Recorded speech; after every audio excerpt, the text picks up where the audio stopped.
जी बिस्मिल्लाहिर्रहमानिर्रहीम। तो हम कंटिन्यू करते हैं अपने लेक्चर। और थर्ड जो लेक्चर है, जो लास्ट टाइम हम लोगों से मिस हो गया था टाइमिंग की वजह से, तो उसको हम कंटिन्यू कर लेते हैं। जो है प्रॉब्लम सॉल्विंग, किस तरह आपने कोई प्रॉब्लम आती है सी में, कोई आपने जिस तरह आपके प्रोजेक्ट से वो आगे प्रॉब्लम है तो वो किस तरह सॉल्व करने हैं। तो वो आप आज हम देखेंगे कि किस तरह हम प्रॉब्लम सॉल्विंग करते हैं सी में, प्रोजेक्ट सॉल्विंग या कोई टास्क सॉल्विंग, सारी एक ही चीज़ है। तो how to solve a problem.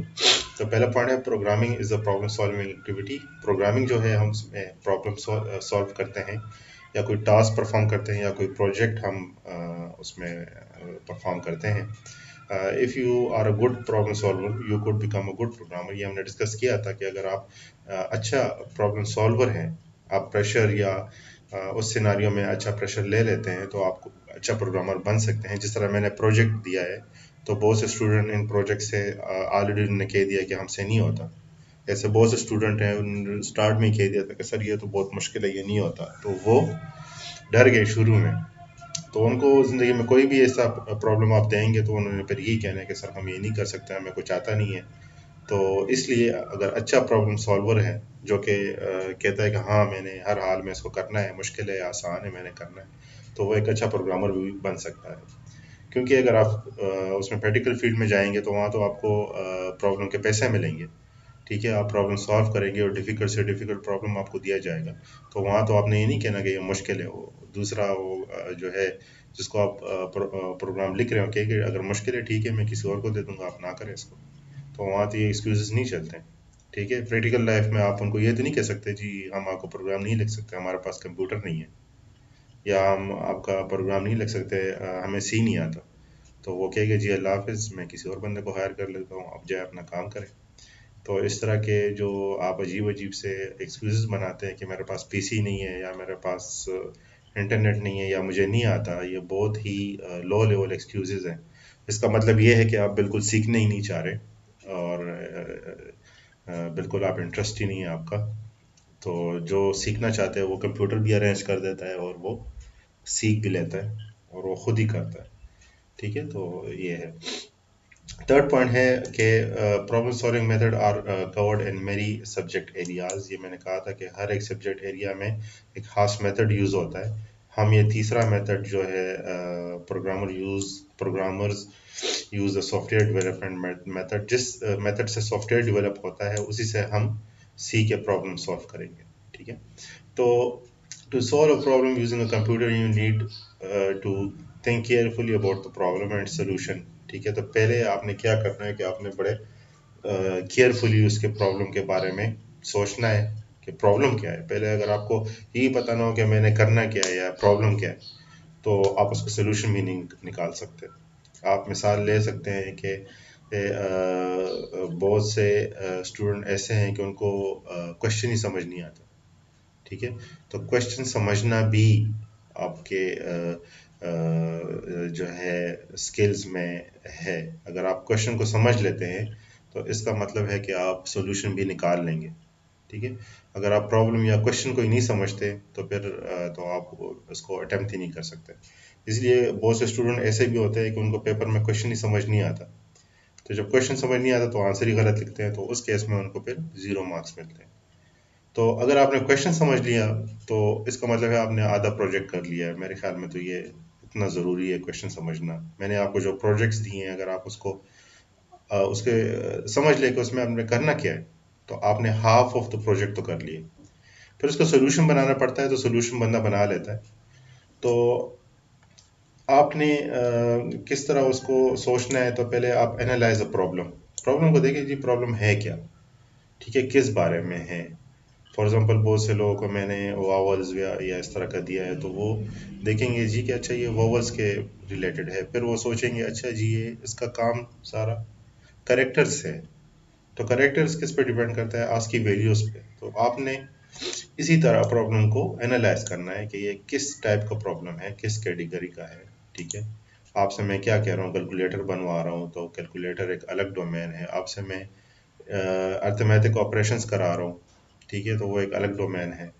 तो आपने प्रॉब्लम को एनालाइज करना है कि प्रॉब्लम है क्या, किस फील्ड का है, मैथ्स रिलेटेड है या अलजबरा रिलेटेड है या कोई आस्क की वैल्यूज रिलेटेड है या कोई आप ग्रेडिंग सिस्टम बना रहे हैं, जीपीएस सिस्टम बना रहे हैं। तो प्रॉब्लम को आप देखें कि वो डोमेन उसकी क्या है, मैथमेटिक्स है उसमें या क्या है।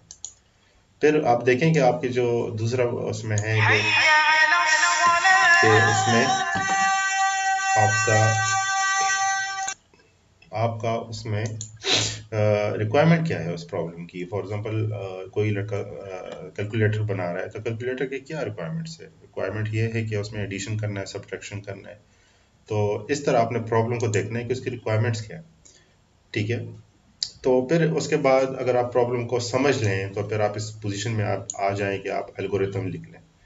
तो जो बड़े बड़े प्रॉब्लम्स होते हैं, जो बड़े बड़े प्रोग्राम होते हैं जिनके बड़े बड़े पैसे मिलते हैं, वो उनके लिए फिर एल्गोरिथम लोग बनाते हैं। प्रोग्रामर जो सीईओ होते हैं, जो एक प्लान को फॉलो करते हैं, तो वो प्रॉब्लम को समझते हैं और उसके बाद वो एल्गोरिथम बनाते हैं। फिर है कि check it our to see that it addresses the problem. फिर आप एल्गोरिथम जो बना लेते हैं उसको देखें कि ये एल्गोरिथम जो है ये वाकई उसी प्रॉब्लम को सॉल्व कर रहा है। ठीक है, और फिर है कि modify the solution if necessary. अगर उसको मॉडिफाई करने की ज़रूरत पड़ जाए एल्गोरिथम को, उसको मॉडिफाई कर लें। Use the outlines to write a program that can run. फिर उसी एल्गोरिथम को यूज़ करके आप प्रोग्राम लिख सकते हैं। अगर आप एक दफ़ा एल्गोरिथम लिख लें तो आप प्रोग्राम आराम से लिख सकते हैं। Finally the program is tested to verify that it behaves. तो फाइनली उसको फिर टेस्टिंग भी की जाती है कि यार जो प्रोग्राम हमने लिखा है, फॉर एग्जांपल हमने एटॉमिक ब्लास्ट या बैलिस्टिक में मिसाइल या उसके लिए एक प्रोग्राम लिखा है, तो वाकई वो प्रोग्राम सही काम कर रहा है। ठीक है, आपने ड्रोन के लिए एक प्रोग्राम लिखा है कि ड्रोन फ्लाइट करेगा सोर्स टू डेस्टिनेशन, एक पॉइंट से दूसरे पॉइंट। तो वो जो प्रोग्राम आपने लिखा है तो वो ड्रोन को कहीं और ले गया, आपका ड्रोन ही गायब हो गया। ठीक है, तो क्यों? प्रोग्राम ठीक नहीं था। तो ये टेस्टिंग फेज में होता है कि यार आपने जो फाइनल प्रोग्राम लिखा है वाकई वो जो उसका मकसद था वो हल कर रहा है कि नहीं। ठीक है, तो फिर एल्गोरिथम्स का हमने थोड़ा बहुत डिस्कस किया भी था। यहाँ पे थोड़ी सी इंट्रोडक्शन है कि the algorithm is the abstract idea for solving a problem. एक एल्गोरिथम जो है, जिस तरह हम सूडो कोड में लिखते हैं, वो बिल्कुल एब्स्ट्रैक्ट आइडिया होता है। एब्स्ट्रैक्ट का मतलब है कि हाई लेवल आइडिया होता है, हम बिल्कुल रूट लेवल पे नहीं गए होते हैं, एब्स्ट्रैक्ट लेवल पे ही होते हैं। एब्स्ट्रैक्ट लेवल का मतलब ये है कि आप अभी बिल्कुल उसके तह तक नहीं गए, आप ऊपर ऊपर ही बात कर रहे हैं। ठीक है, तो एब्स्ट्रैक्ट आइडिया ये है कि आप अभी डिटेलिंग्स में नहीं गए होते हैं, ऊपर ही बात कर रहे होते हैं कि जी यहाँ पे सम कर लो, यहाँ पे वो कर लो। And algorithm step by step problem solving. जिस तरह प्रोग्राम होता है कि सब step by step problem solve करता है, तो एल्गोरिथम भी स्टेप बाय स्टेप आपका प्रोग्राम को सॉल्व करता है। और एल्गोरिथम जो है वो ख़त्म भी होता है ताकि वो फाइनाइट टाइम में आपके मतलब ये ना हो कि एल्गोरिथम आप रन करते रहें और एल्गोरिथम को कोई रिजल्ट ही ना आए। उसका रिजल्ट आना चाहिए और एल्गोरिथम को ख़त्म भी होना चाहिए किसी टाइम में। ये इसकी कंडीशन है एल्गोरिथम की। Algorithm is written in algorithmic language pseudo code. ये हमने ऑलरेडी देखा है कि सूडो कोड में हम एल्गोरिथम लिखते हैं। एल्गोरिथम वर्सेस प्रोग्राम क्या डिफरेंस है? When an algorithm is coded using any other programming then इसका, जब एल्गोरिथम हम लिख लेते हैं उसको हम किसी प्रोग्राम में कन्वर्ट करते हैं, तो उसको किसी लैंग्वेज में लिखते हैं। ठीक है, तो उसको प्रोग्राम कहते हैं। और एल्गोरिथम सूडो कोड में लिखा जाता है।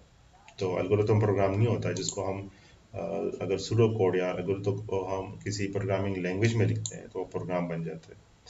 The program is a set of instruction that can run by the computer. ठीक है, तो वो तो सेट ऑफ इंस्ट्रक्शन एल्गोरिथम भी होता है और प्रोग्राम भी सेट ऑफ इंस्ट्रक्शंस है। लेकिन एल्गोरिथम को सूडो कोड में लिखते हैं। एल्गोरिथम को हम किसी कंपाइलर में रन नहीं कर सकते क्योंकि उसमें हमारी वर्डिंग्स होती है, कोई खास उसकी वो नहीं है कंपाइलर। प्रोग्राम जो है हम उसको किसी कंपाइलर में रन कर सकते हैं। Flow chart, it is another way to display the algorithm. आपने एल्गोरिथम लिखा तो उसको डिस्प्ले ग्राफिकल आपने करना है, ग्राफिकल तरीके से, तो उसके लिए हम फ्लो चार्ट यूज़ करते हैं। It composed of special geometric symbols connected by lines and contain the instructions। ठीक है, तो आप इनमें ख़ास सिंबल्स होती है। ठीक है, वही सिंबल कनेक्ट होते हैं लाइंस में और इन सिंबल्स के जो है ख़ास मीनिंग होती है। तो इसमें तीसरा पॉइंट आप देखें कि you can follow the lines from one symbol to another executing the instruction inside. हाँ, जो उसमें लाइंस होती है और सिंबल्स होते हैं वो आपको बताते हैं कि क्या इंस्ट्रक्शन एग्जीक्यूट होनी है, किस तरह होनी है, कौन सी इंस्ट्रक्शन ने पहले एग्जीक्यूट होना है। ठीक है, तो ये सिंबल्स हैं और लाइंस हैं, ये आप लोगों ने ऑलरेडी पढ़ा हुआ है, इसको देख लें। ठीक है, कौन सी सिंबल क्या काम करता है ये ऑलरेडी मैं बता चुका हूँ। तो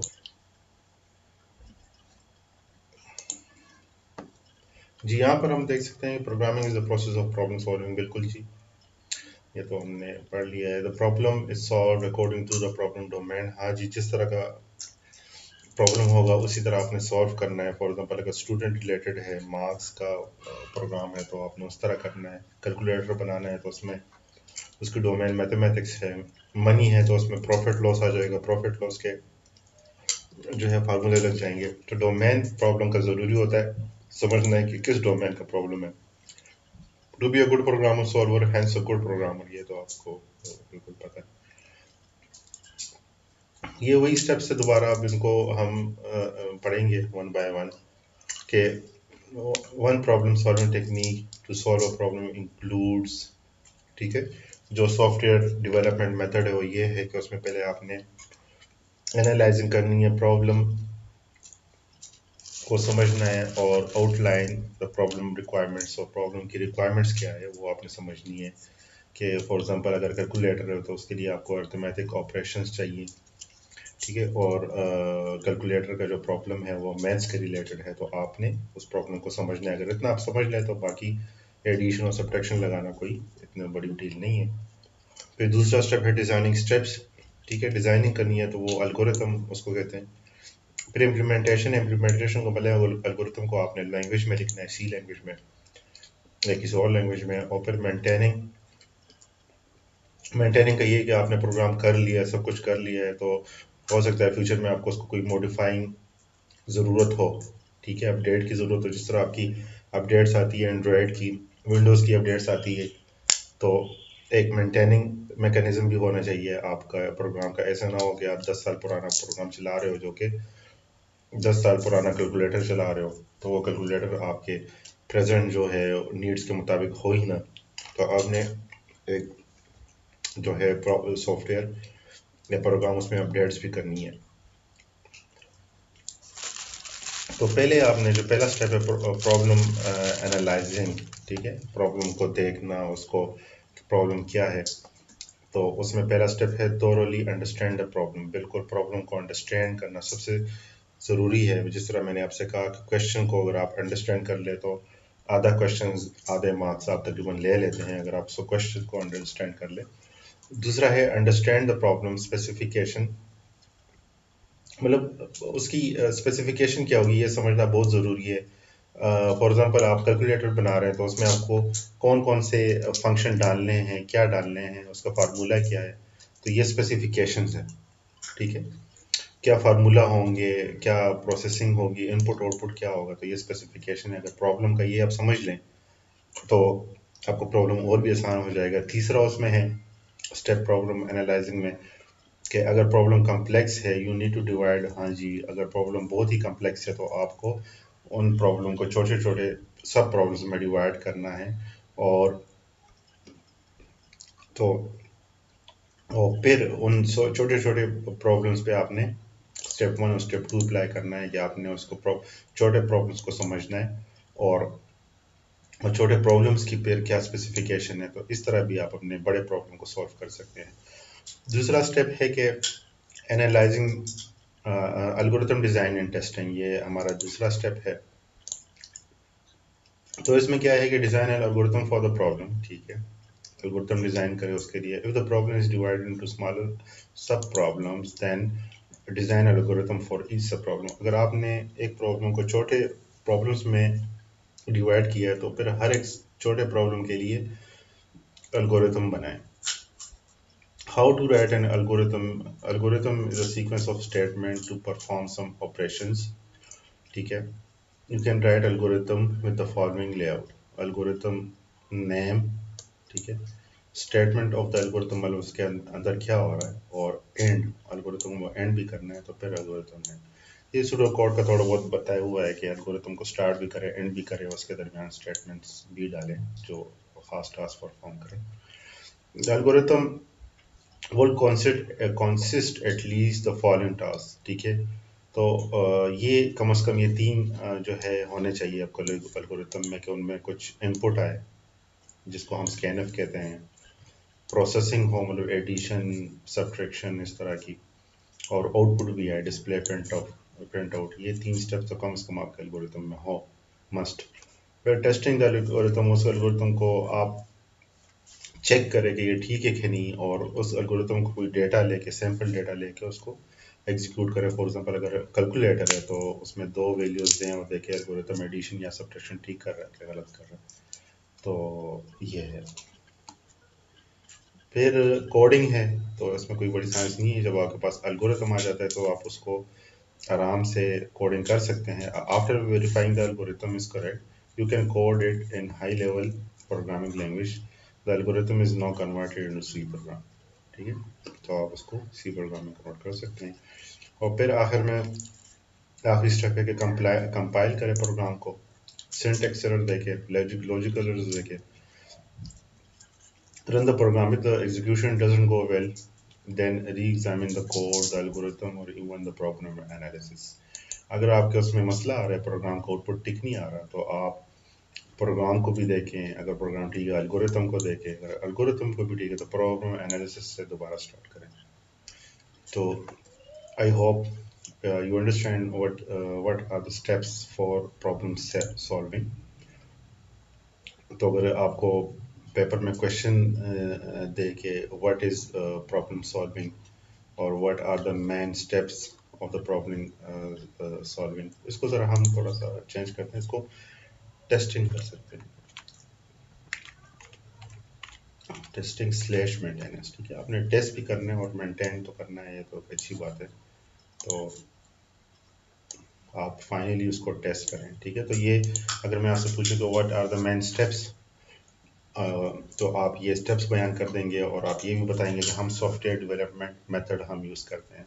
तो स्टेप ये है कि पहले प्रॉब्लम को एनालाइज करना है, फिर एल्गोरिथम लिखना है, फिर सी लैंग्वेज में कन्वर्ट करना है, और फाइनली टेस्टिंग करनी है उसकी कोड की, और मेंटेनेंस भी करनी है। तो ये 5 स्टेप्स आपको आने चाहिए। ये स्टेप्स आई थिंक यहाँ पर भी है,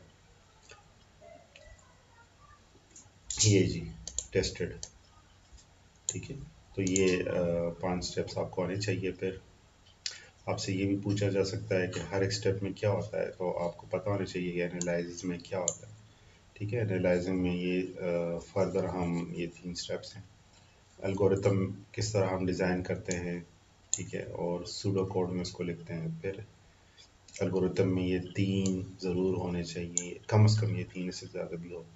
और टेस्टिंग एल्गोरिथम, ठीक है, ये एल्गोरिथम के अंदर है कि आप एल्गोरिथम को भी टेस्ट करें। फिर कोडिंग है, फिर एग्जीक्यूशन ऑफ द प्रोग्राम, ठीक है, मेंटेनेंस एंड एग्जीक्यूशन, उसको सिंटैक्स एरर से और लॉजिकल एरर देखें, प्रोग्राम में देखें कि उसका आउटपुट ठीक आ रहा है कि नहीं। तो ये सारे प्रॉब्लम सॉल्विंग के स्टेप्स हैं। अच्छा जी, हम अपना लेक्चर कंटिन्यू रखते हैं। तो ये एक अच्छी स्लाइड्स मुझे मिली है जो एक इंडियन उसकी है आतर की एरएस के बारे में। तो आप कोई और स्लाइड भी या यूट्यूब वीडियो एरएस पे देख सकते हैं कि एरएस क्या होती है और हम क्यों यूज़ करते हैं। तो आप कहीं से भी उसको, ये है, मैं आपको जनरल आइडिया दूंगा, फिर आप कहीं से भी पढ़ सकते हैं डिटेल्स में, जो स्टूडेंट ज़्यादा पढ़ना चाहे। तो ये हमारा टॉपिक है एरेज। इसको हम इसको कोड भी करेंगे और इसकी इंट्रोडक्टरी स्लाइड्स भी करेंगे। एरेज के बाद हमारे 2 टॉपिक रह जाएंगे, फंक्शन एंड पॉइंटर्स। एरेज मैं इसलिए कर रहा हूँ, मुझे असल में आज तो नहीं करना चाहिए था, लेकिन मैं इसलिए कर रहा हूँ कि ये आपके प्रोजेक्ट्स में तकरीबन सब स्टूडेंट के प्रोजेक्ट्स में एरेज यूज़ हो रहे हैं, ठीक है। और 2 डायमेंशनल एरे या 1 डायमेंशनल एरे वहाँ पे यूज़ हो रहे हैं। तो इसलिए मैं एरेज को कर रहा हूँ ताकि आपको अपने प्रोजेक्ट्स में हेल्प मिले, क्योंकि आज 6 दिसंबर है, 31 उसकी डेडलाइन है, तो एरेज यूज़ होगी, ठीक है। तो एरेज हम स्टार्ट कर लेते हैं कि एरेज जो होते हैं क्या होते हैं। वैसे कोड पे तो आपको ज़्यादा समझ आ जाएगी, अब थ्योरी आपको लोगों को इतनी समझ नहीं आ जाएगी, लेकिन इसमें हम अगर फॉर एग्ज़ाम्पल आपने स्टूडेंट के मार्क्स सेव करने हैं और एक स्टूडेंट के नहीं आपने 100 स्टूडेंट के मार्क्स एंटर करने हैं, वो भी एक वेरिएबल में, तो उसके लिए फिर एरे यूज़ होते हैं। वैसे तो अगर आप कोई इंटीजर डिफाइन करें तो उसमें आप 10 या 100 एक ही वैल्यू स्टोर कर सकते हैं। अगर आपने एक से ज़्यादा वैल्यू स्टोर करनी है एक ही वेरिएबल में, तो उसके लिए फिर हम एरेज यूज़ करते हैं। ठीक है, आगे जाके आपको और क्लियर समझ आएगी आहिस्ते आहिस्ते कि एरेज में हम कैसे एक से ज़्यादा वैल्यू स्टोर करते हैं। फॉर एग्जाम्पल लास्ट वाला पॉइंट देख लें, an array is use to represent a list of numbers और अ लिस्ट ऑफ नेम्स। आप उसमें नेम भी स्टोर कर सकते हैं। मोस्टली स्टूडेंट के प्रोजेक्ट्स में आप लोगों को मैंने कहा हुआ है कि आप कुछ टेक्स्ट सेव करेंगे, तो वो टेक्स्ट आप यहाँ से एरेज में सेव कर सकते हैं और उसमें आप फर्दर प्रोसेसिंग कर सकते हैं। नेम्स या उसमें आप कुछ भी, जिस तरह कुछ लोगों का वो है क्लॉथ्स का डेटाबेस सा बनाना है, तो आप क्लॉथ्स के नेम उसमें एरेज में डाल सकते हैं, उसमें आप फर्दर उस पर प्रोसेसिंग कर सकते हैं। ठीक है, और देखते हैं आगे क्या है। एग्जांपल्स ऑफ एरेज है, तो पहली एग्जांपल यही है कि लिस्ट ऑफ एम्प्लॉयज़, एम्प्लॉयज़ के नाम, अगर आप 100 एम्प्लॉयज़ के नाम एंटर करना चाहें तो आप एरे यूज़ करें। ठीक है, टेस्ट स्कोर या क्विज का स्कोर ऑफ स्टूडेंट्स। ठीक है, अगर आप स्कोर या मार्क्स एंटर करना चाहते हैं तो उसके लिए भी एरेज यूज़ होता है। List of customer and their telephone numbers, हाँ ये भी आप एरेज के लिए यूज़ कर सकते हैं। List of student in a college. ठीक है, तो एरे हम इस तरह लिखते हैं, स्टूडेंट और ब्रैकेट में 100। अब इसमें 100 स्टूडेंट के मार्क्स एंटर हो सकते हैं या 100 स्टूडेंट के नेम्स। ये आपने एरे ली है जिसका साइज़ है 100, और ये 100 जो ब्रैकेट्स में होता है इसको हम इंडेक्स नंबर भी कहते हैं। ठीक है, तो ये नीचे बता भी रहा है कि यहाँ पे स्टूडेंट जो है ये एरे का नाम है, और जो 100 उसका साइज़ है। ठीक है, और ये ब्रैकेट्स के अंदर जो होता है इसको हम इंडेक्स नंबर या सबस्क्रिप्ट कहते हैं। ठीक है, इसके अगर आप 200 करेंगे तो आप 200 स्टूडेंट के नाम या स्टूडेंट के मार्क्स आप सेव कर सकते हैं। एरेस की टाइप्स होती हैं, वन डायमेंशनल भी होती है, टू डायमेंशनल भी होती है और मल्टी डायमेंशनल भी होती है। मैं थोड़ा सा आगे जा रहा हूँ, इस चीज़ को मैं इसलिए ज़रा स्किप कर रहा हूँ कि जब हम सी का प्रोग्राम लिखेंगे एरेस का, तो आपको वहाँ से ज़्यादा समझ आएगा। अगर मैं यहाँ पे ज़्यादा समझाने की कोशिश करूँगा तो आप लोग कंफ्यूज होंगे, तो अभी इसको हम इधर ही छोड़ देते हैं, आगे चलते हैं, और जब हम प्रोग्राम करेंगे तो आपको बहुत क्लियरली समझ आ जाएगी। तो एरेस की टाइप्स होती हैं, इतने समझ लें कि वन डायमेंशनल होती है, टू डायमेंशनल होती है और मल्टी डायमेंशनल क्या होती है आगे देखेंगे हम। वन डायमेंशनल एरे, ठीक है, a variable which represent the list of item using only one index is called one dimensional array, जिसमें सिर्फ एक ही इंडेक्स हो, जिस तरह इंटीजर नंबर 5 है। ठीक है, इसमें आपका इंडेक्स जो है ये 5 आपका इंडेक्स है। ठीक है, तो जिसमें एक ही इंडेक्स हो उसमें आप एक ही किस्म की वैल्यू स्टोर कर सकते हैं। इसमें फॉर एग्जांपल ठीक है, तो ये एग्जांपल है, हमने स्टोर करना है 35, 40, 20, 57 और 19, ये 5 नंबर। ये 5 नंबर जब हम स्टोर करेंगे तो हम इंटीजर नंबर इस तरह की एरे ले लेंगे, उस एरे का साइज 5 होगा। आगे चलते हैं और समझ आएगी। अगर अभी आप कंफ्यूजन है तो वेट कर ले थोड़ा सा। ये है, इस तरह से सेव होंगे जी। जब आप इंटीजर नंबर 5 लिखेंगे तो आपको मेमोरी में 5 मेमोरी लोकेशन रिजर्व हो जाएंगे। पहली मेमोरी लोकेशन पे आप 35 स्टोर करेंगे, दूसरी पे 40, तीसरी पे 20, 57 और 19। कैसे करेंगे वो हम आगे देखेंगे, लेकिन सिर्फ आप देख लें यहाँ पे कि देखें नंबर अगर आप 0 लिखते हैं तो ये पहली लोकेशन को रिप्रेजेंट कर रहा है, अगर 1 लिखते हैं तो दूसरी मेमोरी लोकेशन को, अगर 4 लिखते हैं तो ये लास्ट मेमोरी लोकेशन को। तो अब हमारे पास जो टोटल इंडेक्स है वो 0 से 4 तक जा रहा है, और मेमोरी लोकेशन आपके पास 5 है। जो 0 है उस पर आप 35 स्टोर करेंगे, नंबर पे दूसरी लोकेशन पे 40, तीसरी पे 20, चौथी पे 57 और पांचवी पे 19। हमारा 0 से स्टार्ट हो रहा है तो पांचवी लोकेशन हमारी 4 पे आएगी, इंडेक्स नंबर 4। ठीक है, declaration of one dimensional array किस तरह डिक्लेरेशन होता है। पहले टाइप होता है कि इंटीजर होगा या फ्लोट होगा, फिर एरे का नाम आता है, कोई भी नाम आप रख सकते हैं, और फिर उसका साइज आप बताते हैं कि 100 है, 200 है, कितने नंबर हम इसमें स्टोर करेंगे। ये देखिए टाइप बता रहा है कि आप इंटीजर, फ्लोट और कैरेक्टर आप स्टोर कर सकते हैं। And the size indicates the maximum number of elements that can be stored inside the array. ठीक है, ये साइज है, कितने एलिमेंट्स आप स्टोर करना चाहते हैं उतना साइज आप रख लेंगे जितना हमें चाहिए। The size should be either a numeric constant और अ सिंबल कांस्टेंट। ठीक है, तो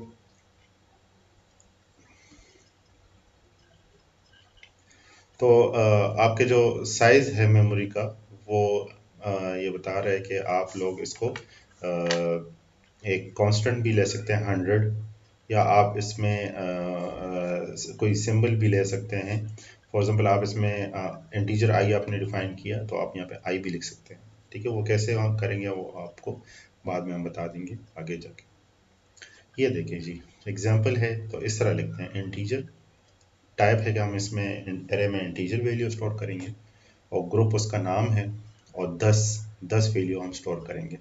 ठीक है, here integer is the type, group is the variable name. ठीक है, ग्रुप वेरिएबल का नाम है, and 10 is the size of array, array की साइज 10 है। ठीक है, और जो इंडेक्स नंबर होगा वो 0 से स्टार्ट होकर 9 तक जाएगा, तो इस तरह हम इसमें 10 वैल्यू स्टोर करेंगे। अच्छा जी, अब इनिशियलाइज हम किस तरह करते हैं वन डायमेंशनल एरे को। ठीक है, तो कहते हैं कि दो किस्म की इनिशियलाइजेशन होती है, एक एट कंपाइल टाइम और एक है at run time. Compilation compile time initialization होती है कि आप in compile time initialization, the array is initialized when they are declared. तो कंपाइल टाइम इनिशियलाइजेशन वो होती है कि आप जैसे ही एरे को डिफाइन करते हैं तो उधर ही आप उसको वैल्यू दे देते हैं। ठीक है, तो इसकी एग्जांपल हम देखते हैं। ये देखें, इंटीजर नंबर की एक एरे है, उसकी साइज 3 है, और आगे जाके करली ब्रैकेट्स लगा दिए 4, 5, 9, ये हमने 3 वैल्यू इधर ही हमने जिस जहाँ पे हमने एरे डिफाइन की है उधर ही हमने वैल्यू दे दी है। तो इसको कहते हैं कंपाइल टाइम इनिशियलाइजेशन। ठीक है, और ये एक और मिसाल है। ठीक है, कि आप इस तरह भी दे सकते हैं कि एरे साइज ना लिखें, खाली लिखें, और आप उसमें 1 2 3 4 दे दें। करेक्टर टाइप है तो उसमें आप करेक्टर जे ओ ये स्टोर कर सकते हैं। और character array can be also initialized as follow. ठीक है, इस तरह भी आप इनिशियलाइज कर सकते हैं कि करेक्टर उसमें आप स्ट्रिंग दे दें। ठीक है, एक से ज़्यादा वर्ड। ये जो चीज़ है ना, ये वाली है स्ट्रिंग, ये लास्ट वाला पॉइंट, ये मोस्टली असाइनमेंट में यूज़ होगा, जिसमें आप स्ट्रिंग्स देते हैं और उसी जो स्ट्रिंग्स है, नाम है या कुछ है, उस पर आप प्रोसेसिंग कर रहे हैं। कुछ स्टूडेंट को मैंने मुख्तलिफ़ किस्म के नाम दिए कि प्रोजेक्ट दिए हैं कि अगर स्मॉल जे है तो उसको कैपिटल जे में करो, तो वो आप इस चीज़ को यूज़ करके करेंगे उसको, स्ट्रिंग्स ऑफ एरे। अब रन टाइम इनिशियलाइजेशन क्या है? रन टाइम ये है कि आपका प्रोग्राम जब रन हो, ठीक है, तो उसमें आप उसकी वैल्यू एंटर करें उस एरे की। ठीक है, तो इन्होंने क्या बताया हुआ है कि in run time initialization the array explicitly initialize at run time, मतलब जब प्रोग्राम रन हो रहा हो तो उसी टाइम उसमें आप वैल्यू एंटर करते हैं। This concept generally used for initialising large array. ठीक है, अगर लार्ज एरे है तो आप उसको फॉर लूप लगा के उसमें वैल्यू एंटर करते हैं। अब ये देखिए, हमारे पास 100 का फॉर लूप है, 0 से स्टार्ट होकर 100 तक जा रहा है। तो उसमें बता रहे हैं कि अगर आई जो है वो 50 से कम है तो आपके पास एक एरे है सम की, तो उसमें 0.0 करो, स्टोर करो, अदरवाइज उसमें 1 स्टोर, या तो 0 स्टोर करेंगे या 1। ठीक है, तो मतलब पहले जो 50 साइज है उसकी एरे की, उसमें 0 स्टोर कर लेंगे इस प्रोग्राम के तहत, और जो बाकी के हैं 50 से ऊपर 100 तक, उसमें 1 स्टोर करेंगे। तो ये बता भी रहा है कि here the first 50 elements of array are initialized as 0 while the remaining 50 elements are initialized as 1। तो इसकी आप इतनी टेंशन ना ले, आगे जाके हम कोड प्रैक्टिस करेंगे, उसमें आपको एरेज और भी समझ आ जाएगी। अब 2 डायमेंशनल एरे है, पहले हमने 1 डायमेंशन देख ली है, तो 2 डायमेंशन में आपके पास ये ब्रैकेट्स दो हो जाते हैं, ये पहला ब्रैकेट है, ये दूसरा, और ये एंड टेबल 2 और 3। अभी एक स्टूडेंट को मैंने प्रोजेक्ट दिया था कि आपने मैट्रिक्स बनाना है, तो वो मैट्रिक्स वो इस तरह बनाएगा। अच्छा, 2 डायमेंशनल एरे लेगा, उससे वो मैट्रिक्स बना लेगा। अब ये मैट्रिसेस आ गए हैं। ठीक है, ये रोज है, ये कॉलम्स है, तो इसके जब आप 2 डायमेंशन पे चले जाते हैं तो आपका मैट्रिक्स बन जाता है। और ये बता भी रहा है कि variable which represent the list of item using 2 index मतलब दो इंडेक्स नंबर हैं, पहला एक ब्रैकेट है, दूसरा है उसमें इंडेक्स नंबर है, तो उसको हम टू डायमेंशनल एरे कहते हैं। अगर ये एक ही नंबर हो तो उसको हम वन डायमेंशनल एरे कहते हैं, वो एक ही ब्रैकेट टाइप होगा। In two dimensional array the data stored in rows and column format, ठीक है जी, मैट्रिक्स फॉर्म में स्टोर होता है। Declaration of two dimensional array, बिल्कुल उसका टाइप आ जाएगा, नेम आ जाएगा, और उसके रोज पहले रोज होंगे और फिर दूसरे ब्रैकेट में कॉलम आ जाएंगे। here the टाइप स्पेसिफाई है, तो आपको पता है कि टाइप टाइप होता है, तो size should be either numeric, ठीक है, बिल्कुल आप नंबर भी एंटर कर सकते हैं और कोई और वेरिएबल लेके इनपुट कर सकते हैं। तो इनिशियलाइज हम किस तरह कर सकते हैं, तो ये इन्होंने बताया हुआ है कि two dimensional the general form of initializing two dimensional array is type array name rows and column list of variables. For example ये एग्जांपल दी हुई है कि इंटीजर है, टेबल टू थ्री है, टू रोज है और थ्री कॉलम्स है, और उसमें ये टू रोज है और थ्री कॉलम्स है, ठीक है। तो ये बन जाएगा टू क्रॉस थ्री मैट्रिक्स, ठीक है। तो इसमें वैल्यूज़ हमारे पास आ जाएगी, अगर दो रोज है तीन कॉलम है तो two cross three six values इसमें स्टोर होगी, ठीक है। तो इसको इनिशियलाइज ये जो है कंपाइल टाइम इनिशियलाइजेशन है, हम जैसे ही डिक्लेयर करें तो उसमें हम वैल्यू एंटर कर रहे हैं। तो here the elements of the first row initializes to 0 and the elements of the second row initializes to 1, ठीक है।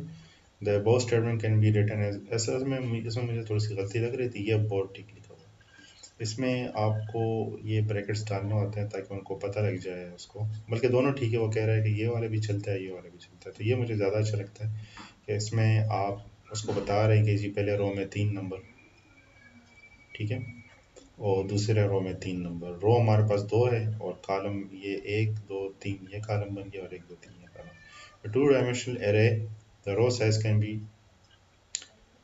ओमिटेड, ठीक है। कहता है कि ये टू डायमेंशनल जो एरे है इसमें जो पहला नंबर है रो, ये आप ओमिट कर सकते हैं, इसको अगर ना भी लिखे तो कोई मसला नहीं है। ये एग्जांपल दी भी है, इंटीजर टेबल पहले जो रोज है वो नहीं लिख रहे हैं कि कितने रोज हैं, और कॉलम तीन लिख रहा है, तो इस तरह अगर आप वैल्यू एंटर करें तो तब भी ठीक है। If the values are missing in the initializer they are automatically set to zero. अगर आप स्टार्ट में एरे डिफाइन करते हैं और ये वैल्यू स्टार्ट में नहीं देते तो आपके जीरो जीरो आपके एरे में एंटर हो जाएंगे, ठीक है, मतलब इनिशियलाइज हो जाएगी जीरो पे।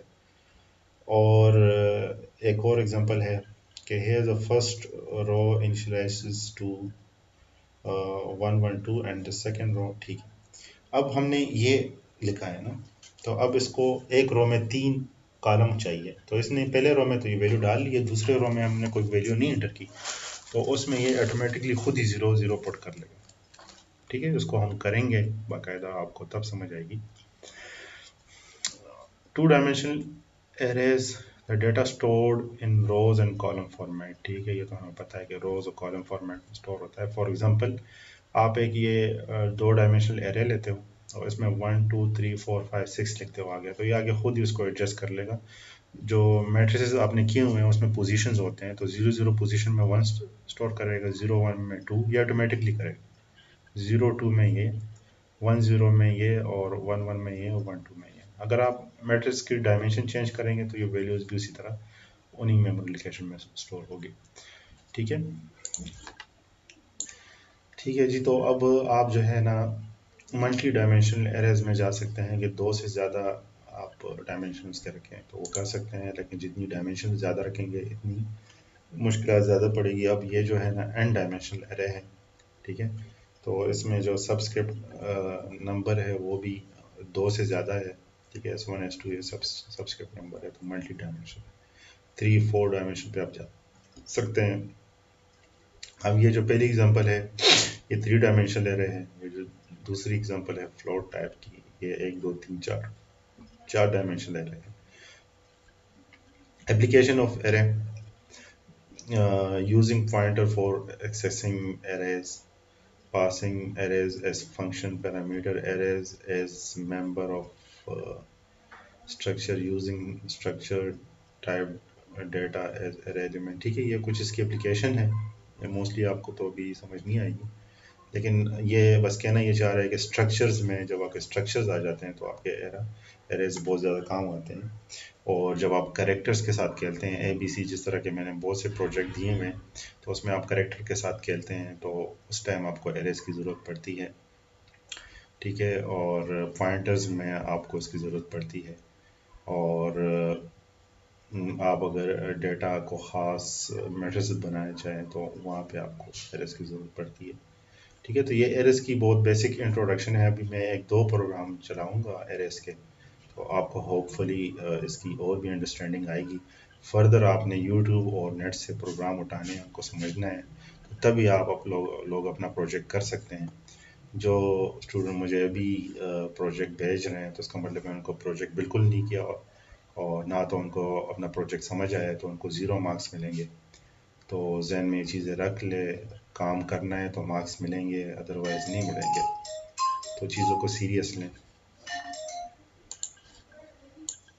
ये एक सिंपल प्रोग्राम है एआई का, जिसमें कंपाइल टाइम इनिशियलाइजेशन हो रही है, ठीक है। और एरे टाइप जो है वो भी वन डायमेंशनल है, इसलिए एक ही फॉर लूप लगा हुआ है। अगर टू डायमेंशनल एरे होगी तो उसमें फिर दो फॉर लूप लगाएंगे। एक डायमेंशन का हमें पता लग रहा है कि सिर्फ एक ही ब्रैकेट्स हैं, वो ब्रैकेट आप खाली भी छोड़ सकते हैं और यहाँ पे 3 भी लिख सकते हैं, ठीक है।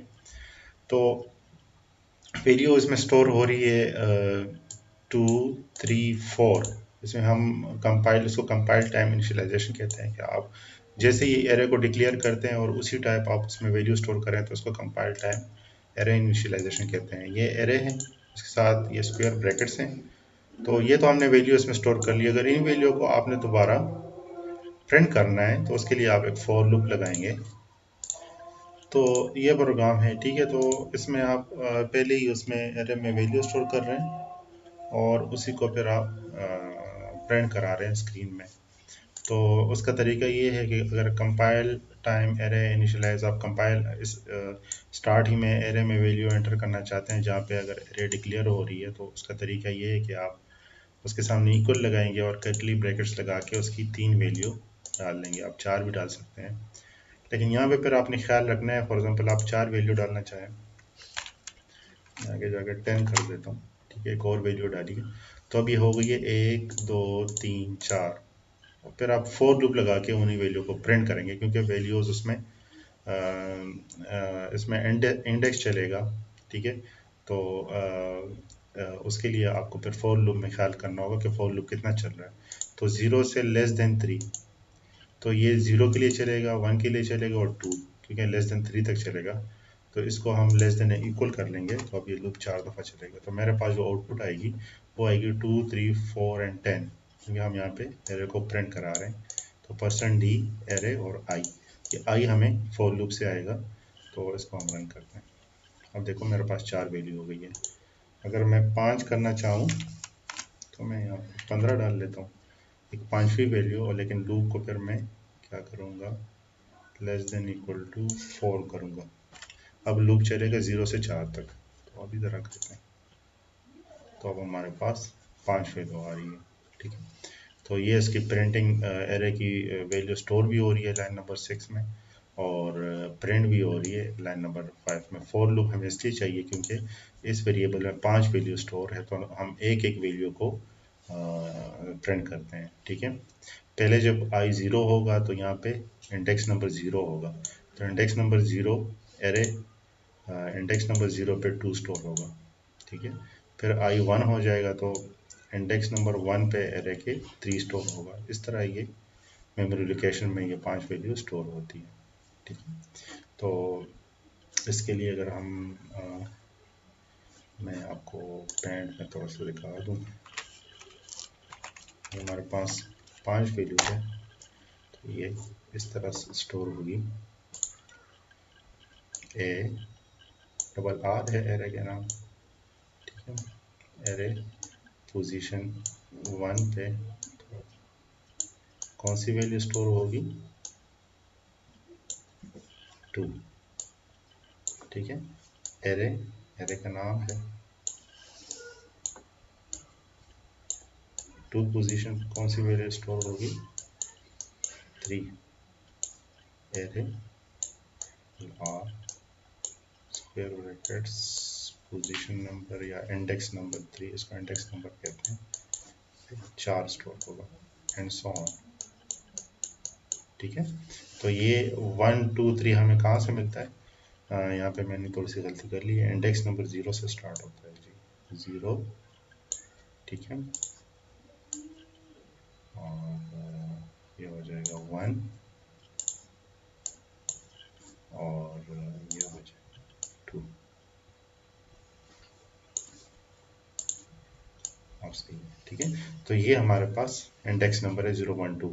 ये हमारी मेमोरी लोकेशन बताते हैं कि इंडेक्स नंबर 0 पे पहली memory location of the array, index number 1 दूसरी memory location of the array तीसरी, और ये 0 1 2 हमें कहाँ से मिलेगा? फॉर लूप से मिलेगा, पहले 0 मिलेगा फिर 1 फिर 2। तो इस तरह ये सिंगल, ये 1 डायमेंशनल एरे काम करती है। ये बिल्कुल सिंपल प्रोग्राम है। अभी हम दूसरा प्रोग्राम करेंगे जिसमें हम देखते हैं कि रन टाइम इनिशियलाइजेशन हो, तो उसको भी मैं रन करता हूँ। तो ये जी सेकंड प्रोग्राम है जिसमें हम वैल्यू जो एंटर करेंगे वो रन टाइम में या एंटर करेंगे इसमें वैल्यूज, या इसको हम कहते हैं कि रन टाइम एरे इनिशियलाइजेशन। इसका मतलब है कि जब प्रोग्राम आपका चल रहा हो तो उस टाइम आप कैसे एरे में वैल्यू डाल सकते हैं या उसको इनिशियलाइज कर सकते हैं। तो उसके लिए फिर दूसरा है कि आप 2 फॉर लूप लगाएंगे, लेकिन नेस्टेड फॉर लूप नहीं होगा। सिंपल पहला फॉर लूप जो है वो आपसे कीबोर्ड में पे वैल्यू मांगेगा, और दूसरा फॉर लूप हम चलाएंगे ताकि एरे में जितनी वैल्यूज हम स्टोर करें उनको प्रिंट करा दें। ठीक है, तो पहला जो अब 4 का एरे है, ठीक है, तो 0 से लेके लेस देन 4 तक आप चला सकते हैं, या आप कर सकते हैं i less than equal to 3, एक ही बात है, आप 3 तक चला दें। और ये भी आप कर रहे हैं लेस देन इक्वल टू 3। ठीक है, तो 3 तक आपके दोनों 0 से 3 तक ये 4 नंबर बनते हैं। तो ये प्रोग्राम जब चलेगा तो पहले आपसे मांगेगा कि enter the elements of array. ठीक है, तो फॉर लूप स्टार्ट हो जाएगा। यहाँ पे हमारे पास एरे है आई, तो एरे में पहले हम पहले वैल्यू एंटर करेंगे, दूसरी फॉर लूप की मदद से तीसरी और चौथी, फिर वो ख़त्म हो जाएगा फॉर लूप, क्योंकि वो 3 तक ही 0 से 3 तक चलना है। तो फिर दूसरा फॉर लूप लगाएंगे जो कि जे पे उसका है, और यहाँ पे हम उसको जितनी वैल्यूज़ हैं उसको प्रिंट करा देंगे। इसको हम पहले रन करते हैं। तो enter the elements of the array elements. ठीक है, तो हम 10 एंटर किया, मैंने एंटर प्रेस किया, फिर 12, फिर 100, फिर 15। ठीक है, प्रोग्राम में थोड़ा सा मसला है, मैं इसको देखता हूँ ज़रा। ठीक है, वहाँ पे थोड़ा सा मसला आ रहा था, तो ये मैं दूसरा ऑनलाइन कंपाइलर यूज़ कर रहा हूँ। ये कोड है तो उसको मैं पहले रन करता हूँ। इंटरनेट कनेक्शन मेरे पास बहुत स्लो है, माइजरेबल है, तो इसलिए अजीब सी सिचुएशन है। तो अब इसमें मैं वैल्यू एंटर करता हूँ 14 एंटर, 25 एंटर, 36 एंटर और 84 एंटर। ठीक है, थोड़ा सा वेट मुझे करना पड़ेगा क्योंकि the values in the arrays are 14, ठीक है, 25 36 एंड 84 इसमें वो प्रिंट करती है। बैक स्लैश एन में डाल देता हूँ। तो अब इसको मैं दोबारा रन करता हूँ आप लोगों के लिए।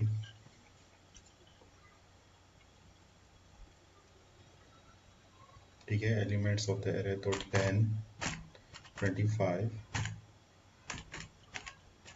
और ये लास्ट एलिमेंट।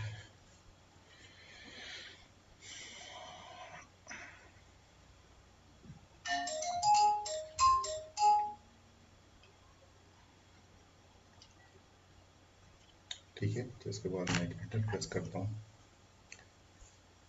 तो the values of the arrays are 10 25 65 47। जो मैंने एंटर की है वैल्यू वही मुझे प्रिंट कर दी है। तो ये कैसे मुमकिन हुआ है? ये इन दो जो है फॉर लूप से मेरे पास मुमकिन हुआ है।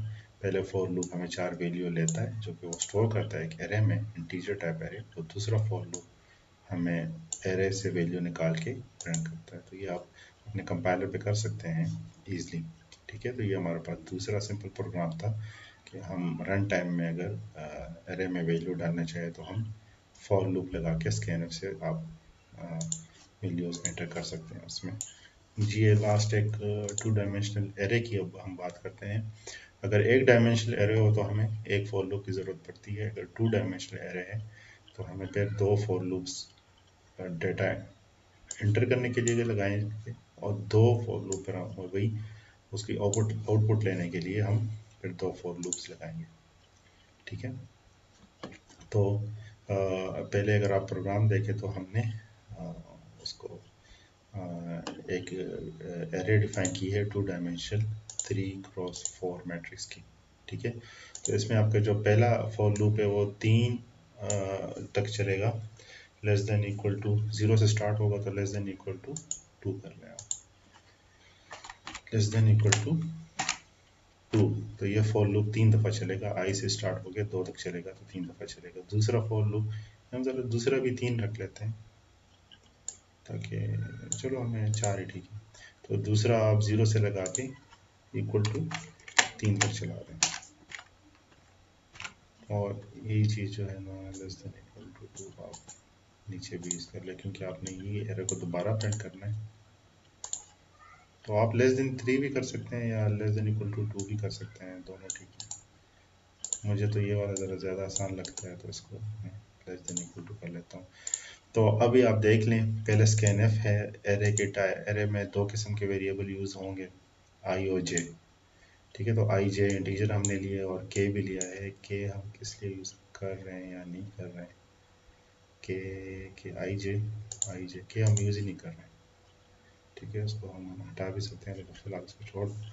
तो हमने एरे लिया टू डायमेंशनल, उसमें हम इंटीजर वैल्यू स्टोर कर रहे हैं। ठीक है, तो उसके लिए हमें दो नेस्टेड फॉर लूप चाहिए होंगे। नेस्टेड फॉर लूप का मैंने आपको समझा दिया था क्या होता है। अभी नेस्टेड फॉर लूप यहाँ पे यूज़ हो रहा है और ये एक मैट्रिक्स की फॉर्म में आपका ये एरे स्टोर होगा जिसमें 3 रोज़ होगी और 4 कॉलम्स होंगे। ठीक है, तो ये आपसे वैल्यूज़ लेगा और करस्पॉन्डिंगली आपकी उसी एलिमेंट्स में स्टोर करता जाएगा। ठीक है, और फिर जो है उसी सीक्वेंस से फिर उनको प्रिंट करेगा।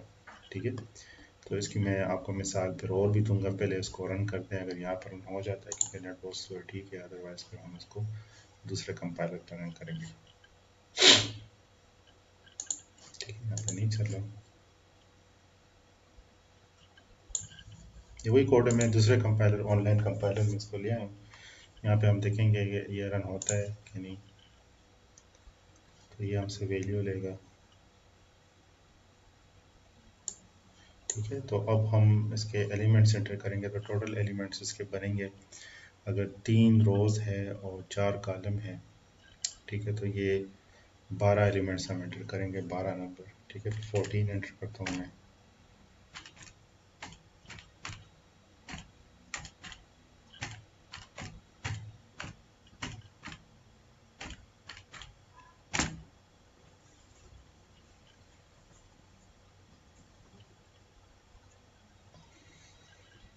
कितने एलिमेंट्स हो गए जी? 1 2 3 4 5 6 7 8 हो गए, 9 10 11 12।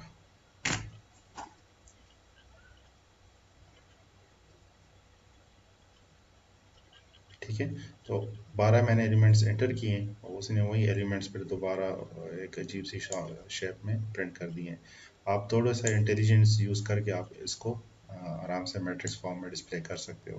हम कोशिश करेंगे, क्योंकि मेरे साथ कंपाइलर के इशू है, मैं इसको आपको मैट्रिक्स की फॉर्म में भी डिस्प्ले करूँ। ठीक है, तो